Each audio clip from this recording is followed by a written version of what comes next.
நல்லது செய்துன்னு நினைச்சீங்கன்னா சரி சரி, நல்லது செய்து வச்சுக்கோங்க. ஆனா கள்ளச்சாராய மாடலான கள்ளக்குறிச்சி மாடலை சிந்தித்து பாருங்கள்.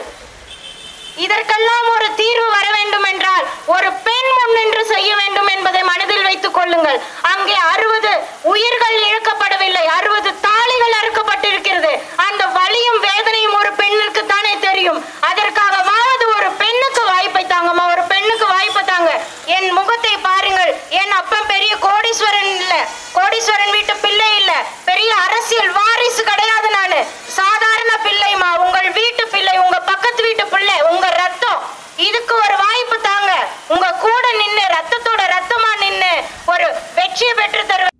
எத்தனையோ தேர்தல்களை நம்ம சந்திச்சிருப்போம். ஆனா அது போல கிடையாது இந்த இடைத்தேர்தல். இது வரைக்கும் நீங்க உதயசூரியனுக்கு ஓட்டு போட்டிருக்கலாம், இரட்டை இலைக்கு ஓட்டு போட்டிருக்கலாம், மற்றும் பல கட்சிகளுக்கு ஓட்டு போட்டிருக்கலாம்.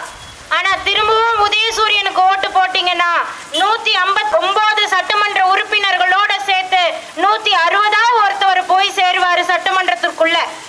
இரட்டை இலை கணக்கில் இல்ல, அவங்க வந்து பின்வாங்கிட்டாங்க. காரணம், ஆளுகின்ற ஆட்சி அராஜகமான ஆட்சி என்பதற்காக அவர்கள் பின்வாங்கி விட்டார்கள். அதனால அவங்கள விட்டுருங்க. மற்ற கட்சிகளுக்கு ஓட்டு போட்டீங்கன்னா இருக்கின்ற சட்டமன்ற உறுப்பினர்களோட சேர்த்து 10ஓட ஒருத்தவங்க போவாங்க. ஆனா நாம் தமிழர் கட்சி பிள்ளை, உங்கள் வீட்டு பிள்ளை, எளிய மகள், படித்த மகள், ஒரு தமிழ் மகளான எனக்கு ஓட்டு போட்டீங்கன்னா ஒரு வீர மங்கையை நீங்க சட்டமன்றத்திற்குள்ள அனுப்பலாம். ஒரே ஒரு எடுத்துக்காட்டு, இங்க விக்கிரவாண்டி தொகுதிக்குட்பட்ட அனைத்து பள்ளிகளும் கவர்மெண்ட் ஸ்கூலும் எப்படி இருக்குன்னு பாருங்க. அதை தரம் உயர்த்த வேண்டும் என்றால் ஏதாவது ஒரு அதிகாரம் படைத்தவர் போராடுவாரா? நான் போராடுவேன். அந்த பள்ளிக்கு முன்னாடியே போய் உட்கார்ந்துருவேன். இங்க இருக்க எம்எல்ஏ, கவுன்சிலர், தலைவர் யார் வீட்டு பிள்ளையாவது இங்க படிக்குதா? இல்ல, கூலி வேலை செய்யறவங்க, மாசம் 1000 ரூபாய் வாங்குறவங்க, இவங்க வீட்டு பிள்ளை தான் படிக்குது. அப்போ அங்க இருக்க பிள்ளைய இங்க சேரு, இல்ல இந்த பள்ளிக்கூடத்தோட தரத்தை உயர்த்து. 2 நாள் சாப்பிட மாட்டேன், மக்கள் என் பக்கத்துல வந்து உட்காருவாங்க. இதுக்காகவாவது என்ன வெல்ல வைங்கம்மா. போராடியாவது ஒரு நியாயத்தை பெற்று தருவேன். உங்கள் பிள்ளை ஒரு படிச்ச பொண்ணுக்கு நேர்மையானவங்களுக்கு உங்க வாய்ப்பை செலுத்துங்க.